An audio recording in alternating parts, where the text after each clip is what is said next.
Losing belly fat can feel impossible if you're following any of these outdated fitness rules, so I'll expose 8 of the worst ones that could be holding you back and what you can do instead to finally get and stay lean. So you've probably heard, don't eat carbs after 6 p.m. or it'll just turn into fat. But if you're in a calorie deficit, that just can't happen. Interestingly, in this study, the researchers found that eating carbs in the evening, especially a high glycemic index meal, about 4 hours before bedtime, can actually help you fall asleep faster because it's likely increasing your tryptophan uptake and melatonin production. So this is suggesting that carbs at nighttime is beneficial, which I agree with based on my own experience. If I don't eat any carbs at night, I'll still feel hungry while going to bed.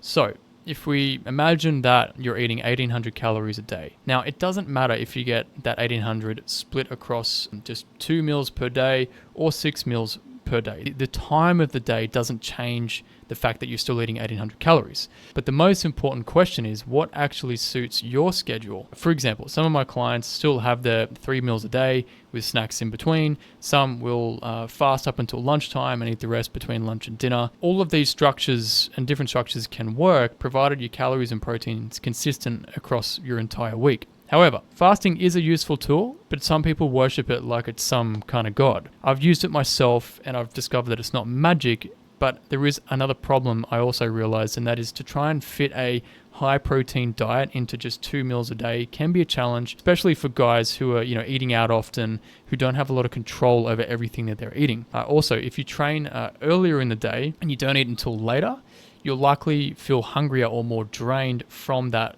earlier workout. And if you're not adjusted to it, you might find that you're just not performing in the workouts as well as you could. Another problem with long fasts is these 7 to 10 day fasts come at a huge risk of actually losing muscle mass, which is the opposite of what you want long term because it takes a long time to rebuild muscle if you lose it. These obsolete rules can distract from the things that actually matter, which is hitting your calorie deficit with enough protein to protect and build muscle while fueling your energy and keeping you satisfied in a calorie deficit for long enough to get lean. And while diet timing is mostly a myth, this next mistake keeps men stuck running miles without ever losing more belly fat. So solely relying on cardio to lose fat, it's kind of like trying to bail out water of a sinking boat with a small bucket and completely ignoring the giant hole in the bottom of the boat. Yes, cardio burns calories while you're doing it, but fat loss comes from a calorie deficit over time. That means you've got to be in a deficit for multiple days, weeks, and months, not just in one session. So if you do a cardio session to lose fat, but then you eat back that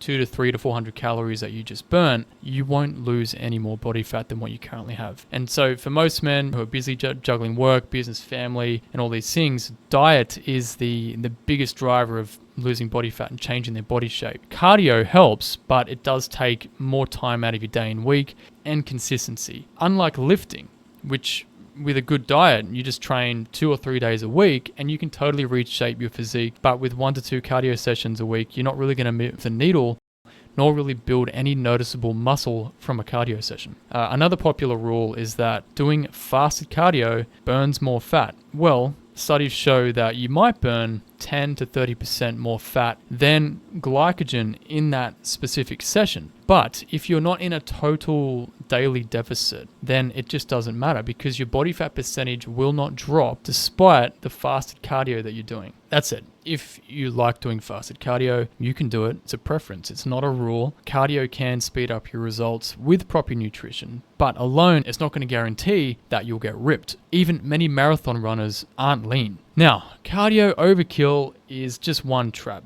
but this next old school rule can stall your muscle gains even more. The old idea that you need to shock the muscle and confuse your muscle every single week to see faster results is bullshit. Muscles don't get confused. They simply adapt. The only thing that gets confused is your brain about why you're seemingly trying so hard but not seeing results to match your effort. So if you're constantly changing exercises, the intensity of your workouts, the flow of what you're doing, the days you work out, the days you don't, the workout styles, every single week or every month, it's like trying to learn a new skill, but you're never sticking with it long enough to actually improve what you're doing. So for busy men already dealing with stress, lack of sleep, fitness is lacking, their energy is low, and then constantly trying to learn new stuff, it's just going to leave you more drained with little results, which is going to tank your motivation pretty quickly. Think of it like this. A bench press is always going to be a bench press. It's the same with squats, it's the same with chin-ups, it's the same with rowing. All of them work, but only if you're consistent and you get stronger at them over months and months and years. I've been doing the same lifts for 10 years. I still do incline bench press. I remember when I struggled to do 12.5 to 15 kilos, that was tough a long time ago. Now I'm pushing 40 kilos, which is 88 pounds without a spotter because I stuck at it, and that's what built my chest and my shoulders and my triceps. So consistency is what gets you the results, not switching it up every few weeks. My boring workouts get the best results. So less is more. 3 structured progressive workouts a week, even from 30 to 60 minutes, will completely transform your shape in, say, 6 to 12 months without you overthinking it or wasting any time in the gym that you don't need to waste. So forget about confusing or shocking your muscles. I don't even know where this idea started, probably back in the 80s or something. Forget about that. Instead, stick to a program that will challenge you just like a little bit more every single week while still allowing your body to fully recover so that you're hitting it fresh and you're actually making gains. And that way, it is going to like slightly help your BMR elevate when you build more muscle. But this next metabolism booster rule is likely going to just boost your fat gain instead. So the rule that cheat days or cheat meals boost your metabolism, it's really just a trap. Eating more can cause a tiny spike in your metabolism because if there's more energy going in, your body is going to have more energy just to move and fidget, and you might just want to be more active because there's energy available. However, it's nowhere near enough to cancel out potentially thousands of extra calories that you would eat in a massive blowout cheat meal. And one big cheat day can easily wipe out a week of progress and set you back. And then it's very, very for a cheat meal to turn into a cheat day, to turn into a cheat weekend, and then that binge effect can set you back even more weeks from then. So my point is, if you want to have a higher calorie meal factored into your week, it's better to plan that refeed day still within balance of your weekly calorie budget, not just your daily, right? So you want to think about the structure of meals you're having to fit that into your budget, and then that way you won't blow out your budget and set yourself back. Therefore, you can still enjoy some flexibility without undoing all the effort you've already put into the week. However, there's another nutrition rule that you need to avoid that cost me thousands, yet never actually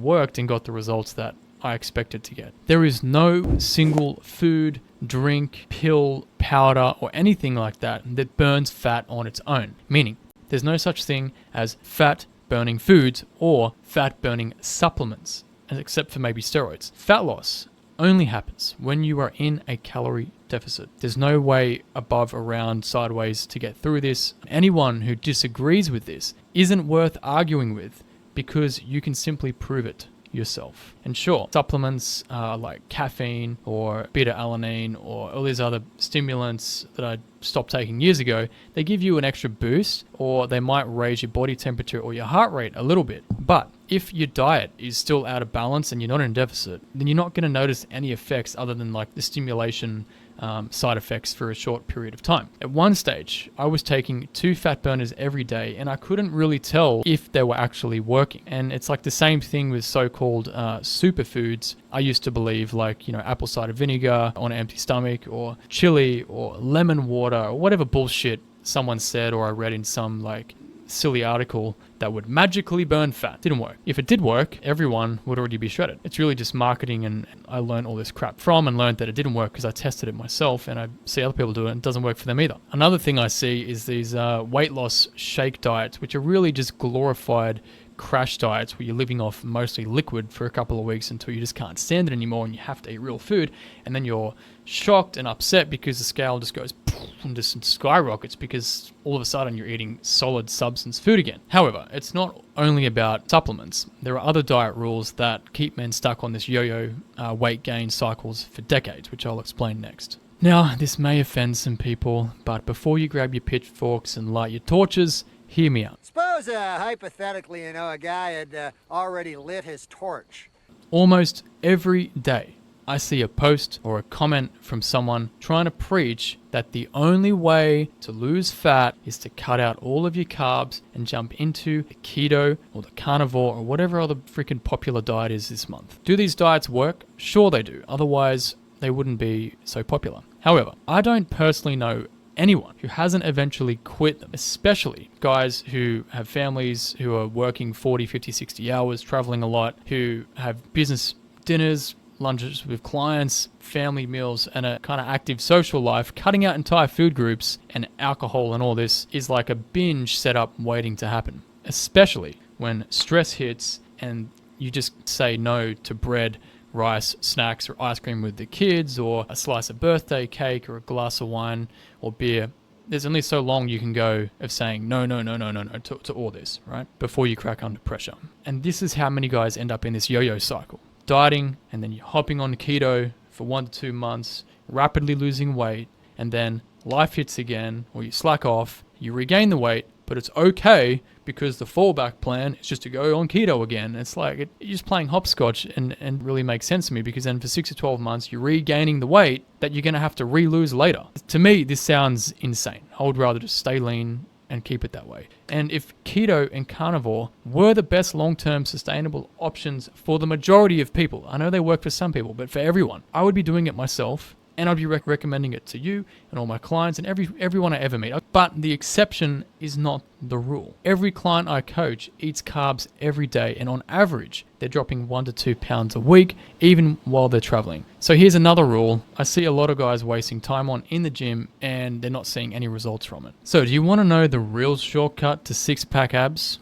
Well, every morning, as soon as you wake up, you want to go pump out 100 crunches while chanting, "I'm ripped, I'm ripped, I'm ripped." I'm just taking the piss. Don't do that unless you want to trip out your wife or partner, or just feel like David Goggins or something. So this rule of like doing more ab and core workouts to flatten the belly is also bullshit. It won't tighten up your midsection because it's fat making it look loose. Training your abs can make them thicker and more defined, but only if you're already lean enough to actually see that definition. But the guys who grind out endless sit-ups and crunches and core workouts can still have a gut if they're not giving the same attention to their diet and their deficit. You can't outplank a shit diet, mate. Unless maybe you're the guy who broke this Guinness World Record, right? But he's the exception, he's not the rule. Once you're lean enough, say below that 15 to 16% body fat, your abs can start to show, then you can do as many viral TikTok influencer ab circuits as you want. However, if you keep following this last rule, you'll probably never make it. So this mindset that you're either fully on or fully off is ridiculous, massive trap. Many clients I've coached got consistent results by simply quitting the all or nothing approach, which a lot of guys are still stuck in. And this is because they stopped placing conditions like, I can only train and eat right and lose weight if life and this and that and everything going on is all perfect. You already know life is never perfect. Work, family, stress, social life, travel, illness, this, that, politics, all this stuff gets in the way. Instead, what works? Having rules that actually work from day one, but also knowing how to bend and flex these rules at different times to make it fit your lifestyle so you can still get results and maintain them no matter what life actually throws at you. So it's best to follow a system that you can stick to for the long term, that still lets you eat out, still lets you have a drink or a dessert, and helps you stay on track no matter what is going on, which is exactly what the Business Body Blueprint is designed to do. But if you're looking for direct accountability and personalization to fit your lifestyle and reach a lean, muscle-toned physique, my one-on-one metabolic recomp coaching program could be up your alley. To learn more, tap the links in the description below this video. And then go watch this video to learn the honest truth on losing belly fat after 30.